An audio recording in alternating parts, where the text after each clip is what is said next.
Well, my publisher had learned that DC Comics, which was then called National Comics, had a book called The Justice League, and it was selling very well. And it was made up of a number of superheroes. So he said to me, "Stan, why don't you come up with a book with a team of superheroes?" And I really didn't want to do the same old thing with guys who just wear costumes and masks and have secret identities, and the girl is always a token girl who has to be rescued all the time. In fact, at that time, I really wanted to quit, because I had been doing these comics for about 20 years, and I had the same instructions from my publisher all the time. Don't use words of more than 2 syllables. Don't play up too much dialogue. The readers get bored reading dialogue. And so I felt I was just writing one-dimensional stories. And my wife said to me, "You know, Stan, if you want to quit anyway, why don't you do the next book you do the way you want to do it, just for fun? The worst that happens is you'll be fired, and you want to quit, so what's the big deal?"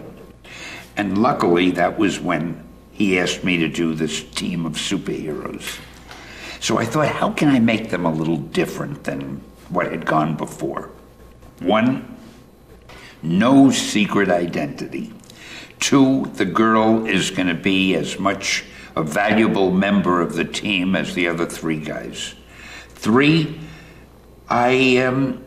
instead of the heroine not knowing that the hero is really a hero, you know, the Clark Kent, Lois Lane syndrome, I'll let them be engaged. They know each other and they know what they do, and that's it. And instead of the typical teenage sidekick, I'll get a younger member, but I'll let him be the brother of the girl. So after the girl and the guy get married, he'll be the brother-in-law. So it'll be a little family. And I felt at least that'll make it realistic. Then to continue, I felt Reed Richards will be the hero. Reed Richards, or Mr. Fantastic, as he modestly called himself. I don't want him to be the typical square-jawed hero who says, "Let's go get him." But I thought I'd make him a little bit more like me, something of a bore. He talks too much. He uses whatever big words he can think of, and I'll have fun with that, because the other members will always say, "Will you shut up? Can't you explain anything in a simple way?" And I thought I'd have them talk to each other like real people do. Then I needed a 4th member who I wanted to be totally different, a guy who's really strong. But I thought, what if he's half monster? What if he could supply a lot of the humor and also a lot of the pathos? And I don't know, I think really, I don't know how I came up with the idea, but I'm so glad I did, because I love the thing. I think he's one of the best characters I ever came up with.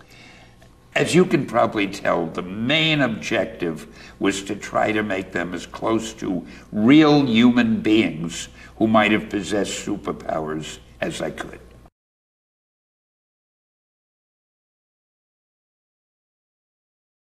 Adapting a comic book to a movie or a video game is really no different than adapting a novel to a movie or a video game, if you were to do that.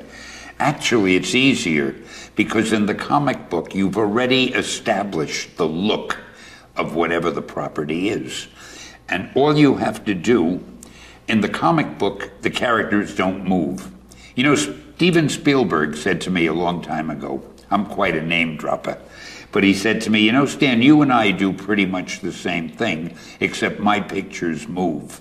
I always remember that. In a comic book, the pictures just lie there.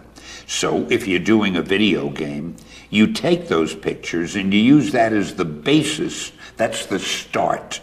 That's the storyboard for your show. But then you've got to animate them. And that's fun, and that's, I think, where the excitement comes in. The same as a movie. When the movie adapted the Fantastic Four comic book, they looked at the pictures, they got the look of what the characters were like, what the settings were like, but then They created their own settings, but based on what they had seen, so that they had the same feeling, but still everything was original and was new. Of course, I don't know if you've thought of this, but it's quite an experience to, by playing a video game, to be able to become one of the characters that you actually created years ago. I mean, if I play the Fantastic Four game, I can be the Thing. I can be the Human Torch or Reed. Hey, I could even be Sue. So, I mean, that's something that nobody could have done years ago. Look at that, it's scaring everybody away. Except that one stupid little guy who chased him. You got him? Where are those? Okay, are you making those explosions? Oh yeah, that's when the guys blew up one. So let's run this way. Let's run this way. Man, I'm good at this.